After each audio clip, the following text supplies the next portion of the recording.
Thanks for joining me today at the Interacoustics Academy webinar. And as you can see from the title, we're going to get a little bit technical about some of the aspects of measuring OEs. And as a result of today, I'm hoping that we can take a little of this knowledge into the clinic and our day-to-day approach to making measurements. And hopefully I'll just give a little bit of insight into how the various manufacturers tackle these same kind of technical issues. But before we dive in, if I can just have a couple of minutes just to briefly introduce myself. So I left university with a degree in medical physics and was lucky enough to get a clinical research post looking into OAEs in London at the Institute of Laryngology and Otology. And like most people in 1984, I had not the slightest idea what an OAE was, and I just happened to land on my feet because I was working in the laboratory where it had been discovered, and I was working next door to working with David Kemp, who's the person that discovered it. So that was a fantastically valuable 5 years there.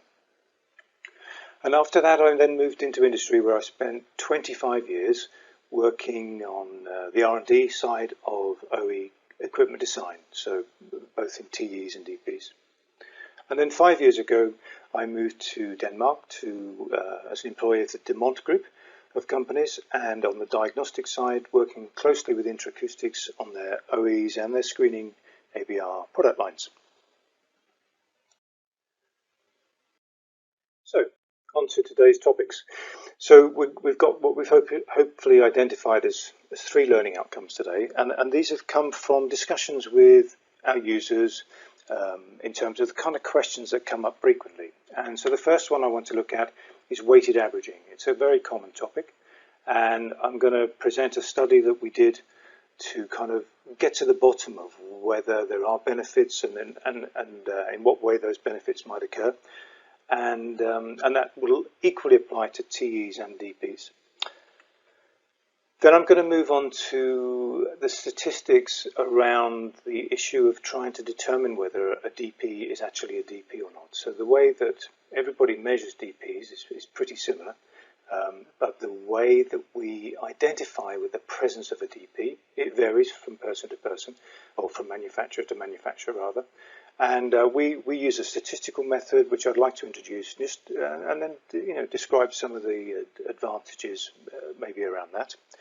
And then the final topic is fine structure in DPs. Now, many people think of this as more of a kind of a topic of research interest, but I would like to show that actually it influences the measurements, or can influence the measurements, certainly, even in the most kind of basic screening technology. So I think I'd like to just describe what it is and how it influences our measurements. So let's start with weighted averaging then. So we're going to discuss what it is, why it might be needed, what it's designed to achieve, and then in reality what its actual performance is. So what is weighted averaging? Well, first of all, let's just talk a little bit about averaging. So we know that the emission signal that we're trying to measure in the ear canal is extremely small relative to the noise of the microphone, the noise from the patient, and the noise from the corridor outside the test booth, for example. And so in order to satisfactorily see the emission above that noise, we need to repeat the measurement multiple times. Okay? So that is the process of averaging, and the physics of that is that the noise diminishes relative to the signal if we repeat the measurement and accumulate the result. Now, if the noise is not constant, then we need to have a strategy to deal with sudden loud noises or changes in the noise level. And typically, what everybody does is to reject samples that are too noisy, okay, and that's noise rejection. But what we're trying to achieve here is the fastest recording, whilst reliably seeing the end result that we're after. We want to reliably identify the presence of that OAE in a noisy environment, and we need to achieve that as quickly as possible. And it's always this kind of balancing act between speed and reliability. So obviously we don't want a patient to have to sit for longer than they need to. So what are we trying to achieve? So we want the fastest test time in all test conditions. So using a standard noise rejection threshold strategy of rejecting samples that are a little bit too noisy. That works very well if the noise is relatively constant. And we're definitely after the highest level of certainty of the result. So we want to be really sure that what we've seen is not noise, but it's actually the OE signal that we're trying to determine. Or, conversely, if the person does not have an OE, we need to be certain that we've got a measurement that is clean enough to be certain that the OE is absent. And we know that for the longer we test, the more certain we're going to be in the outcome. So we're trying to find that sweet spot between the shortest test time, but with enough certainty to be really confident in our result. So the way I did this was we undertook a study, and we measured many different types of test subjects. Okay, so we started with relatively cooperative adults, and then we added some cooperative infants into the mix, and then finally we found some. It wasn't difficult. We found some less easy to measure infants, and we ran tests for at least 2 minutes per ear on each of these people. And I'll explain why in a second. And furthermore, we varied the test environment to try and cover the full range of environments that the equipment meets in the field. So we tested in nice isolated sound booths, and we tested in the office environment when everybody was at lunch. So really the only sounds are kind of the air conditioning hum, etc., computer fans. And we tested in the office when more kind of normal activities were happening.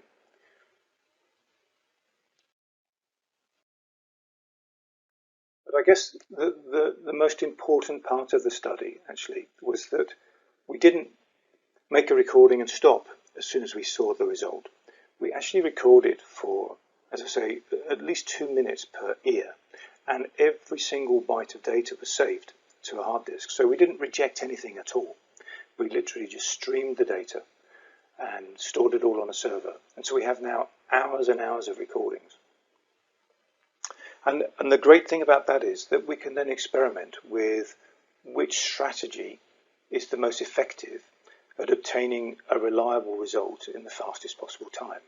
So specifically in the topic of weighted averaging, we can see, are there any benefits to the weighted averaging if we do normal averaging with a noise rejection threshold, or if we do some weighted averaging with a rejection threshold as well. We can look at the benefits of each of these techniques, and we can see, is it worth the effort to start with? And there's no such thing as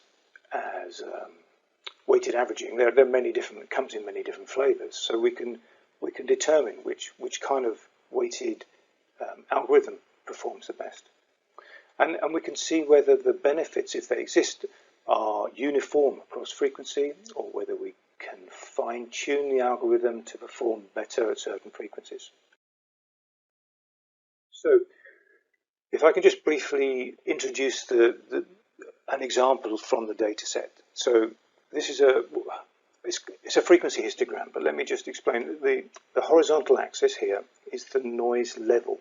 So what I did was, this is from a single infant who was well behaved, and I looked at every 15 milliseconds. So each time I presented a clip to the ear, I then analysed the noise that was present in the response. And so I looked at the noise level in each of those little tiny epochs, and on the vertical axis, that's the number of times that level of noise was present. So we're looking to see what the distribution of the noise within that entire recording is.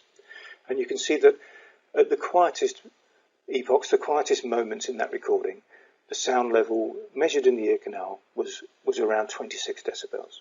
And by 50 decibels, there wasn't really anything much noisier than that. Okay, but we've got a range of nearly 20 decibels of noise levels in the ear canal, and that's when this was a very well behaved neonate. And that range of noise level is due to the fact that they're breathing. So when there's no airflow, we're down at a very low level, which is probably around the level of the microphone noise, to be realistic.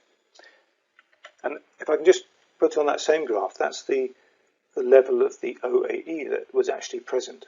Okay, so we can find out afterwards what the level was, and you can see that's down at around 13 decibels. So it's a good bit lower than even the quietest of the samples that we were measuring.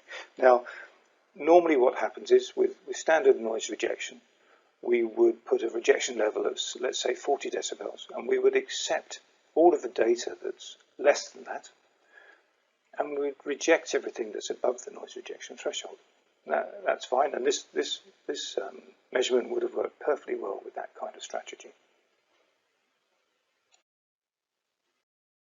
So now, this is the data from a very quiet adult. I think probably the best recording that we had, actually.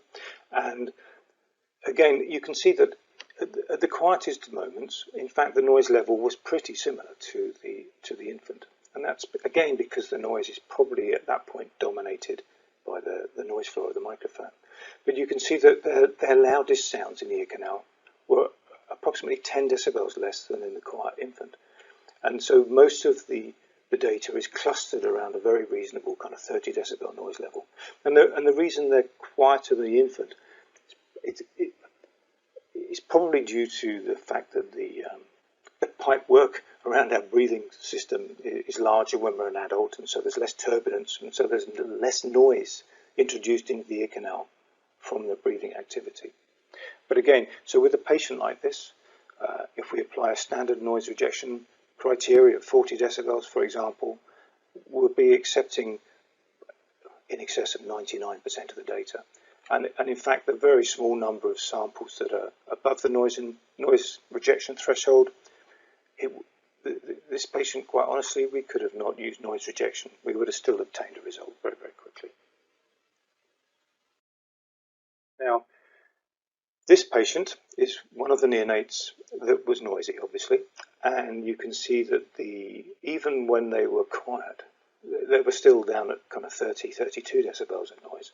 And that would be okay, that would be acceptable, except that there would be so few samples in the data set that were quiet enough that we would not be able to have an average that let us saw the OE signal. Because here's a reminder, so if we reject all of the noisy data above the 40 decibel threshold, with the OEE down there at 13 decibels, we just simply wouldn't have enough data in our average to be able to see the OEE.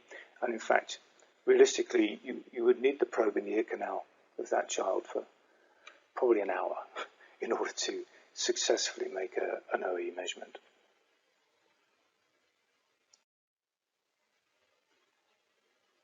As you can see, when we remove the data that we would be rejecting, we're left with such a small proportion of the total amount of data that's been collected.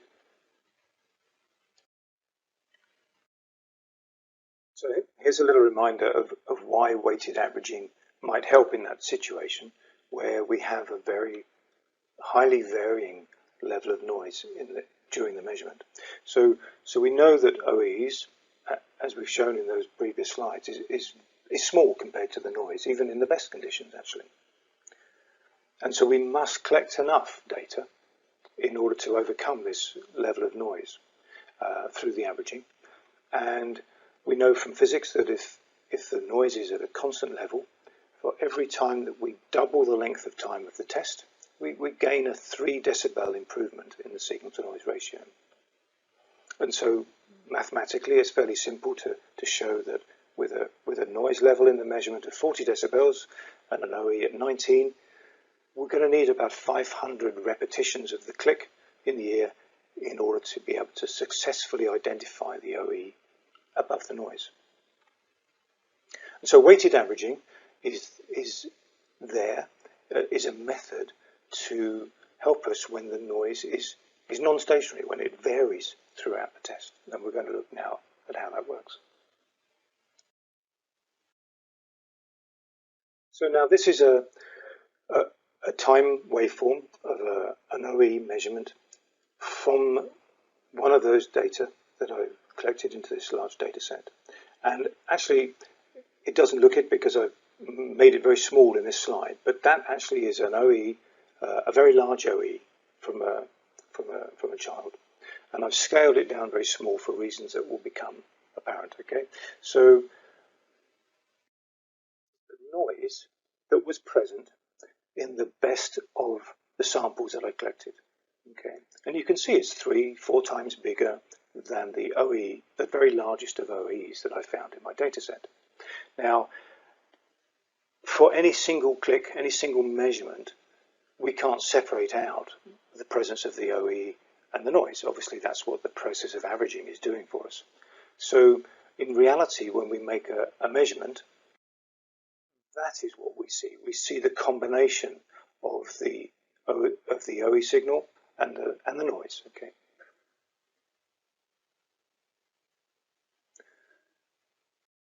Now, that is a noisier sample. So there we have the same size OE in blue, but now that's a more typical level of noise, up at around 40 decibels. Okay, and again, we can add those two together. That's what would be measured in one of the samples. Okay, so now we've got a nice quiet sample and a slightly noisier sample, and so with a standard strategy of noise rejection, we just exclude anything that is above the threshold, and we only average using the samples that are quieter than that threshold. I'm just going to introduce this graph now, this is the impact on the final recording, on the quality of the measurement. And so along the horizontal axis, I've plotted the threshold that we used to reject the data. Okay, so because I could run over the data multiple times that I collected on the server, I could experiment with different levels of noise rejection. And so I could establish for a single recording made from this child, a single recording, what was the best noise rejection threshold. So along the horizontal axis, I'm showing the threshold that I used.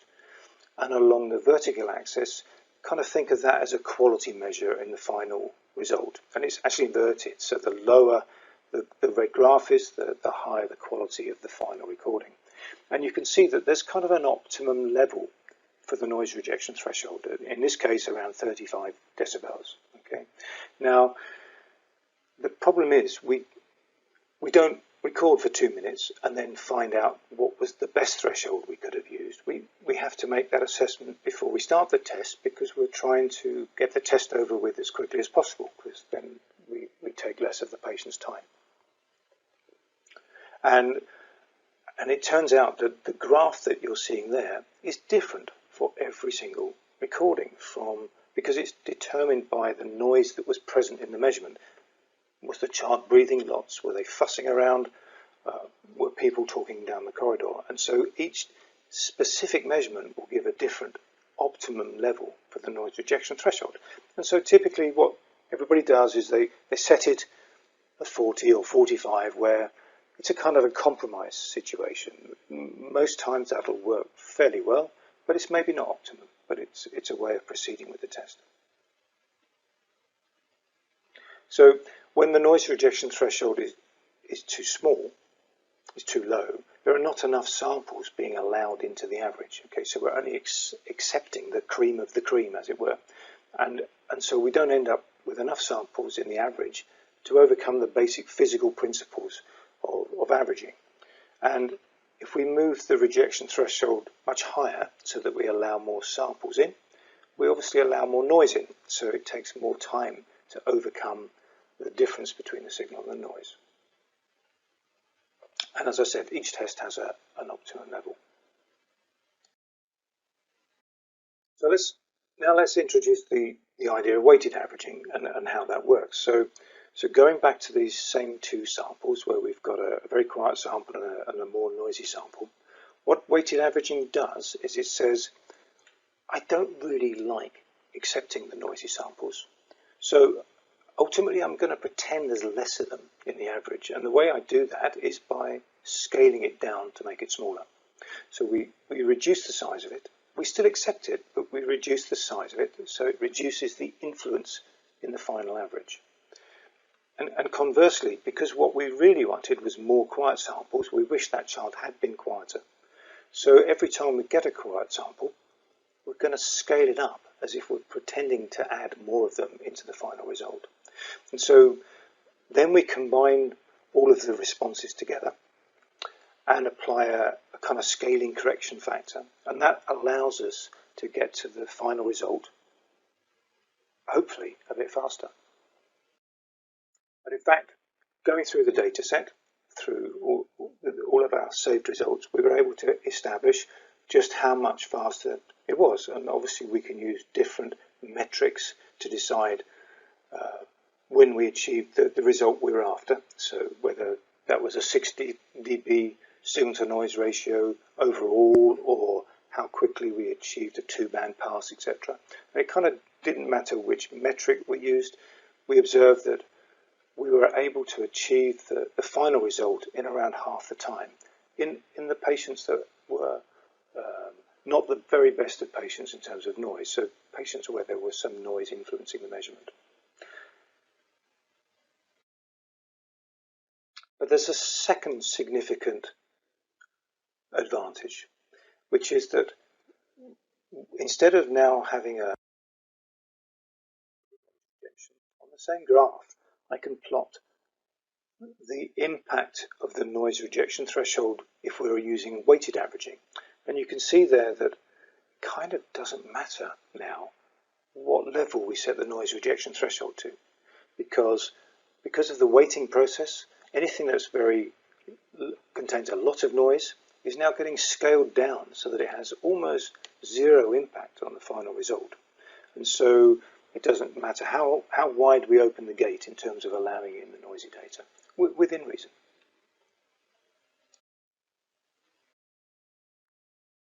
And as I mentioned earlier on, there's no such thing as a single method of weighted averaging, because I kind of glossed over the idea of scaling down the large noises and scaling up the nice quiet responses. But how much do we scale it by? And so that multiplication factor, we can change that. And so this graph here, I'll just introduce, so the weighting power, that scaling factor, is now drawn along the horizontal axis. And the advantage that I gained, the amount of noise reduction in the final result, is on the vertical axis. And it's plotted in multiple colours because at each frequency, the benefit of different weighting factors has a different impact, a different amount of benefit. And because in the clinic, typically the noises that we're trying to overcome with our averaging typically are at the low frequency end. Those are the frequencies that are hard to measure, because the air conditioning, the breathing noises, the talking down the corridor are all at the lower frequency end of things. We can now fine-tune the weighting factor to give us the greatest benefit at the frequencies that are more difficult to test. And so this final plot is now the frequency along the bottom axis and the dB improvement on the vertical axis, and it's showing that with our selected weighting method, the amount of gain that we achieved, the amount of advantage that was achieved at each different frequency. And you can see there that we got about a 5 decibel signal to noise improvement at 1 kilohertz, and 3 decibels even up to 2 kilohertz by using that weighting. And remember that 3 decibels is half the test time. So if we can improve the signal to noise by 3 decibels, we've just halved our test time. So I think, just in conclusion on the topic of weighting averaging, I would like to say that kind of without using weighting, we have to be quite mindful of which rejection threshold to use. So if we're testing quiet adults in a well-controlled noise environment, sound booths, etc., and they're very well behaved, the rejection threshold is not particularly critical, and we can afford to have it fairly low because they're never going to produce loud sounds apart from perhaps when they swallow during the recording. On the other hand, if we're screening neonates in a side room off the edge of the ward where the noise level is far from ideal and with a fussy child, then often the noise rejection threshold will have to be raised, otherwise we're not able to collect any data at all. And what we know is that noise in the measurement makes the measurement last longer. There's no getting around that.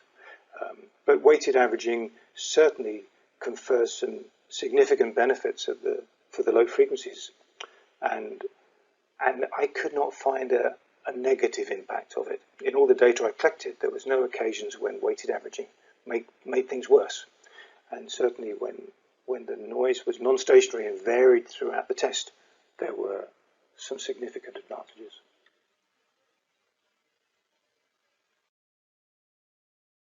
Okay, so let's move on to the second topic, and that is obviously the issue around identifying DPs. Well, once again, it's about noise and how best to identify a signal in noise, but specifically this time it's around DPs.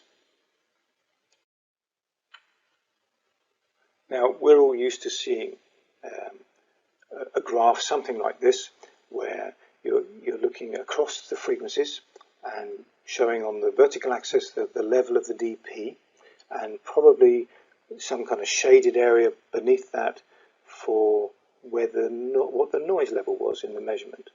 And behind each of those red dots, each of those points on the DP gram, there's another graph, which is the detailed measurement of how we obtain that data. And that's this graph here, which is, so now we can see the F1 and the F2, the two stimuli frequencies that we use to elicit the distortion product response. And the first of the intermodulation distortion products, the DPs that we look at, the first of those, the lower side bands, is shown there. There's 2F1 minus F2. And clearly, because I've used colouring on the graph, we can see that is the DP frequency coloured blue. So I've selected the frequencies that relate to the stimuli frequency and highlighted them in blue. And so everything that's in red is not related to the stimuli frequencies, so therefore they're not distortion products of any kind. They are noise in the measurement. Okay, so clearly with this example we can see that the DP is well above the noise floor, and we would have no hesitation to say that that's a DP.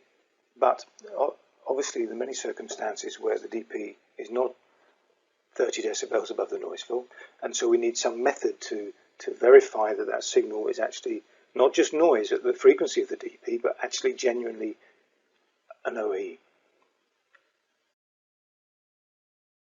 So this graph, I've now zoomed in around the blue, around the DP, and I've left the red showing the noise. And it's a different measurement, but it's the same frequency. And so we've got the frequency along the horizontal axis and the intensity, the decibels, the sound level on the vertical axis. And the question is, at the DP frequency, you can see all the noise frequencies there, and there's going to be noise present at the DP frequency as well. Okay, but how much is the question, because we can't separate out the DP and the noise from a single measurement like that. So one approach is to say, well, it's reasonable to expect that the noise level at the DP frequency is somewhat similar to the noise around it. Okay, so we look at the noise around it and then say, well, that's probably what the level of noise is at the DP frequency.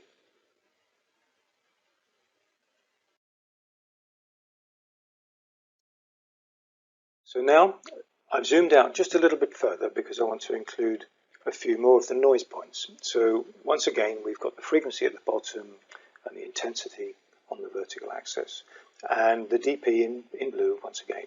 And now what I've done is I've drawn the line of mean noise on that diagram. So we can now see that we've got the dP level and the mean noise of a group of noise around the dP. And so we can assume that the level of noise in the dP, of the dP frequency, is going to be, hopefully, the mean of the noise of the surrounding points. And that's what we express. So when we show the signal to noise ratio on a graph, it's the difference between the dP level and what the mean level of noise we hope is at the dP frequency, as determined by the points that surround the dP frequency. Okay. Now, in that circumstance, it's pretty clear to me that the chances of the noise being at a very high level of the dP frequency are quite small. And so therefore, just looking at a graph, I would be quite confident that that's a dP, a genuine dP, because it's well above any of the other noise frequencies that are close by. Now, if the dP reduces in intensity and is now a smaller distance above the mean noise, in this case it's still around 8 decibels above the mean, but you can see, although it's larger than any of the other noises around it, it's only a small amount larger, and so we're now at a risk, we're running the risk that perhaps at that dP frequency, it wasn't a dP at all, but just happened to be noise at that frequency.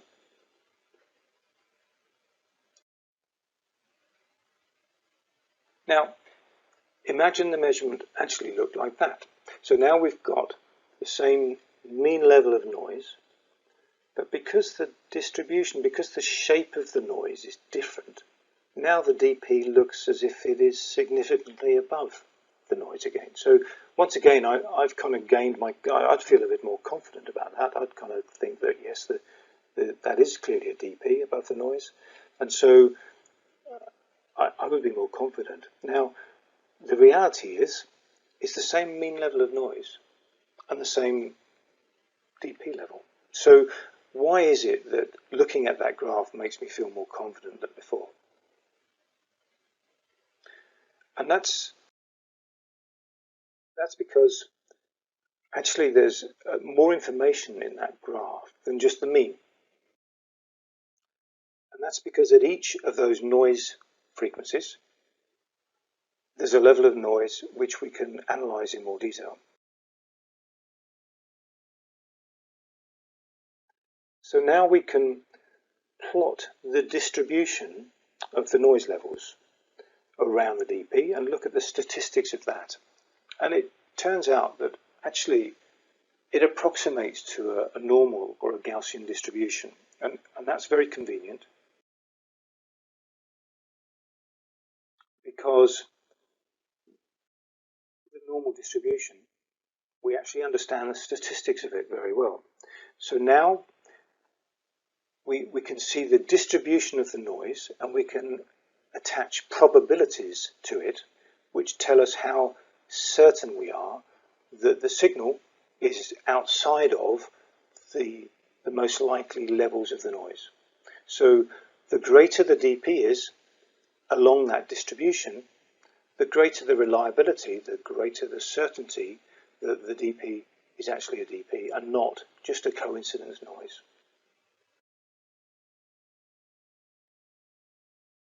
So revisiting the original plot, we can now see that distribution of the noise, and we can see the level of the dP and how far out from the mean of the distribution it is, and therefore the statistical chances of it being truly a dP as opposed to noise.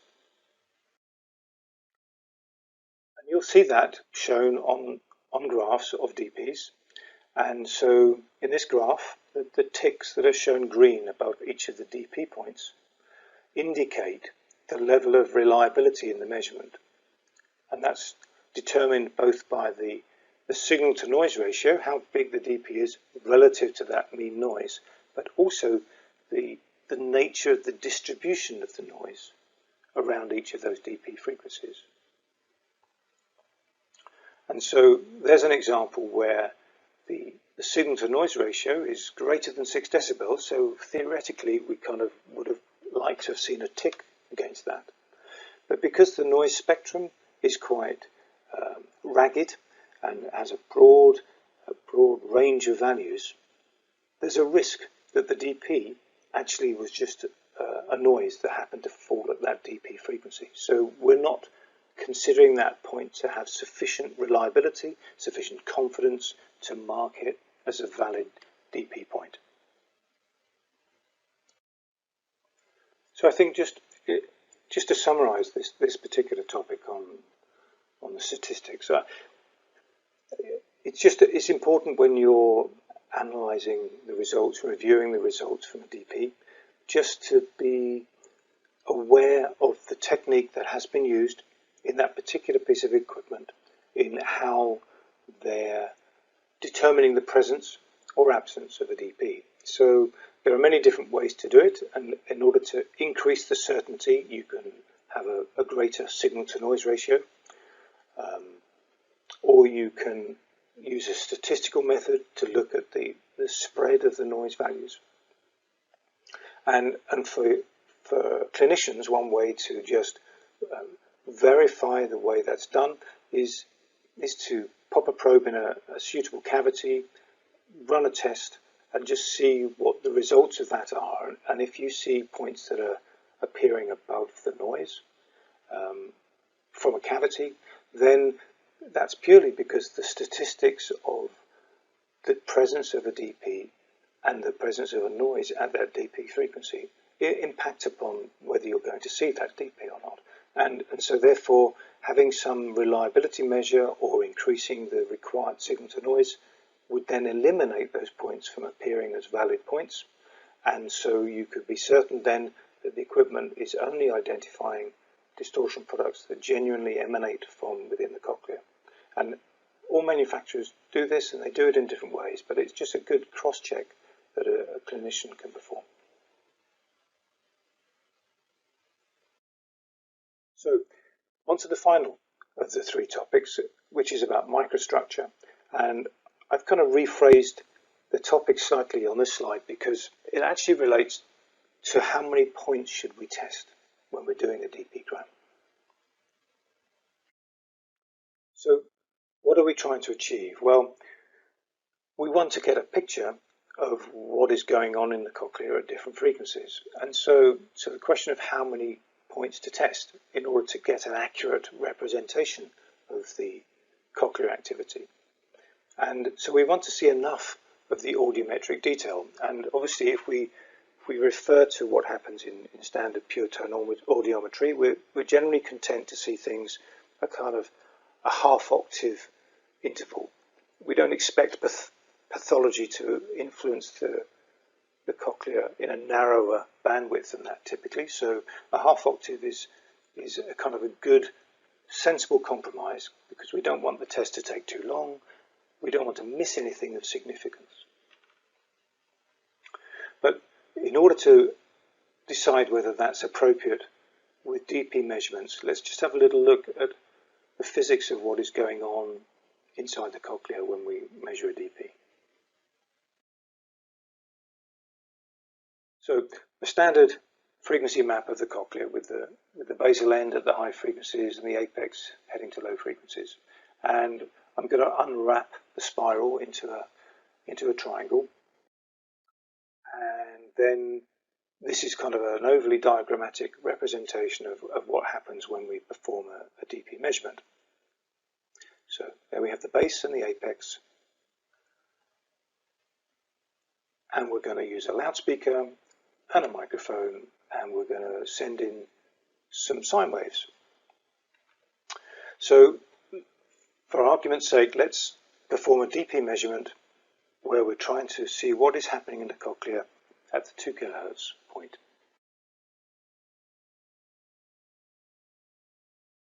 So here comes our sine wave, into the cochlea, and as we know, it propagates up until the point where the 2 kilohertz is detected and absorbed. Okay, so the 2 kilohertz won't travel beyond its characteristic place in the cochlea, along the basilar membrane, and we know actually that the most emission that comes back out from the ear will be at that same frequency. That's a stimulus frequency emission, and so from the 2 kilohertz point, an emission is generated that's at exactly the same frequency, which we theoretically can observe at the microphone. Now the problem is that because it's at the same frequency as the stimulus tone that's gone in, it's not easy to, and it's probably about 1,000 times smaller realistically, it's not possible to observe that very easily. As a clinical test, stimulus frequency emissions are quite hard work. You have to sweep the frequency and observe phase changes, and it's long and complex. So that's not what we do with a DP measurement. With a DP measurement, we put 2 frequencies in, okay, an F1 and an F2. So the F1 is now at 1.6 kilohertz. And so these 2 frequencies go to their characteristic place, and the hair cells add their energy into the system, and out come stimulus frequency emissions at both F1 and F2. And in the same way as with a single frequency, we cannot see the stimulus frequency response very easily. But fortunately, because of the slightly imperfect amplification process that's happening on that basilar membrane, thanks to the energy from these hair cells, there's a distortion product that's generated. And the one we look at is 2F1 minus F2. So once again, let's just put the 2 frequencies in, and at the point where both frequencies are present, this distortion occurs, and some of the energy from those 2 frequencies is going to mix together, and the distortion moves the frequency of energy out to a different frequency, and so we get back into the ear canal a 2F1 minus F2, one of the distortion components, and now we've got something that's at a different frequency. So it's not at the frequency of the 2 tones that went in, it's at 1.2 kilohertz, and so we can easily observe that because that's not something we put into the ear. But the 1.2 kilohertz place in the cochlea is beyond the point where we were just performing that measurement. So in fact, when that distortion product is generated, what happens is some of the 1.2 kilohertz tone comes straight out to the microphone, and some of it continues along the basilar membrane to its characteristic place, further towards the apex.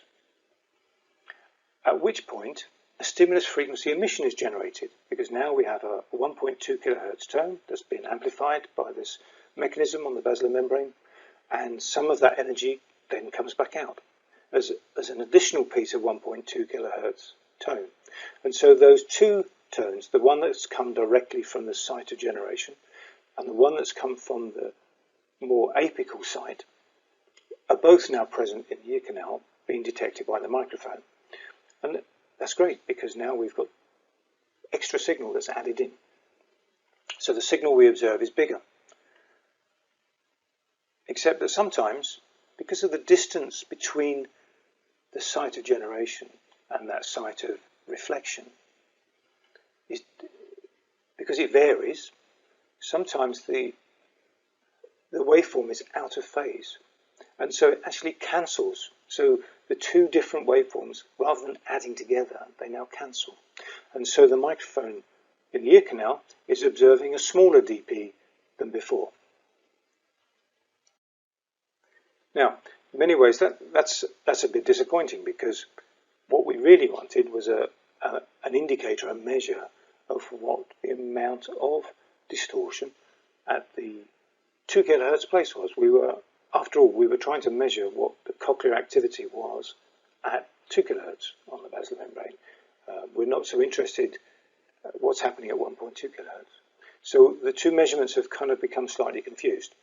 And you can see that same kind of microstructure influence if we look at the absolute threshold of hearing using a very, very fine measurement as we sweep the frequency along, we can see that this is kind of internal reflections and influences of cancellation within the cochlea, and that impacts upon our threshold.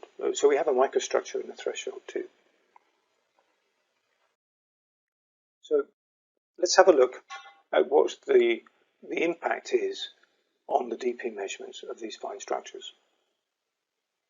So I performed measurements on my own ear in this case over a very narrow frequency range, and I increased every 5 hertz. I looked at the different DP level, basically. It took a long time, and so here is a kind of a DP gram zoomed in to a very narrow range of frequencies, and that's the noise floor of the various measurements in red, and the green is the level of the DP. Now, I varied the stimulus paradigm, or stimuli paradigm, and in this instance, the first graph is using an F1 and an F2, both at 70 decibels.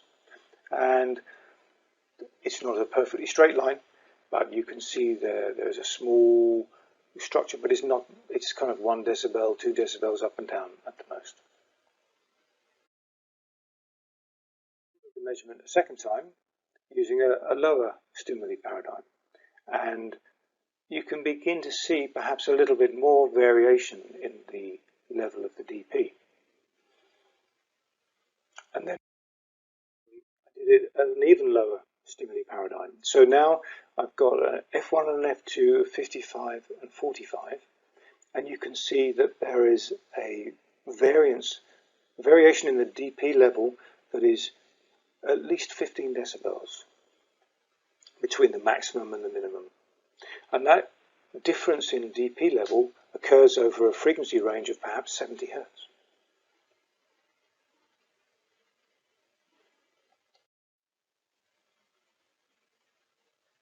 So here you can see about a 15 decibels change, I would say, yes, in 60 hertz in this instance. Why does that matter? So now if we look at a DP measurement at kind of half octave intervals, standard DP gram, and what I did was I changed the frequency just slightly of each of the measurements. Okay, so when I was measuring the 2 kilohertz point, I did it at exactly 2 kilohertz, and then I changed it by 50 hertz, 60 hertz, and I went down 60 hertz and I went up 60 hertz. And I did the same at each of the DP points. And you can see the difference in level that has occurred. If I happen to have very luckily hit the peaks, then clearly I would have got 3-band pass without any difficulty at all. Whereas if, unfortunately, I'd hit some of the troughs in the microstructure, I would have been lucky to have got 1-band pass. So finally, in summary about this, I think that the take-home message is we need to decide how many points in order to get an accurate observation of the OE level. And the answer to that is it depends. It depends on what your stimulus level is. So the presence of microstructure it's much more prevalent when we use low stimuli levels. And the reason for that is because the generation site of the DP and that reflection site have different input-output characteristics, so that if you increase the stimulus level, the influence of the reflected site is less. So therefore there's less chance of cancellation and less chance of signals being added.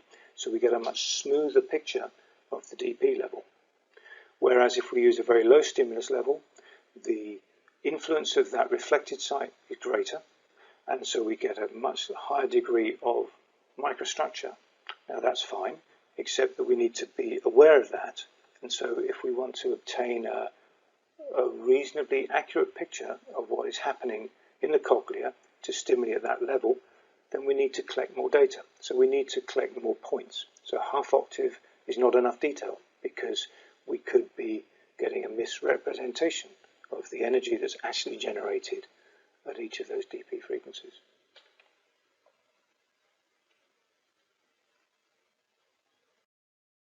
So thanks so much for listening, and I do hope that I managed to kind of provide a little bit of insight into some of these technical topics, and that you kind of come away with a bit of an understanding of what kind of goes on inside the equipment in the way that we then present the results to you when you're performing your tests. So obviously that's the end of the formal presentation, and I'm very happy to answer any questions that may come to you. Thanks very much for your time.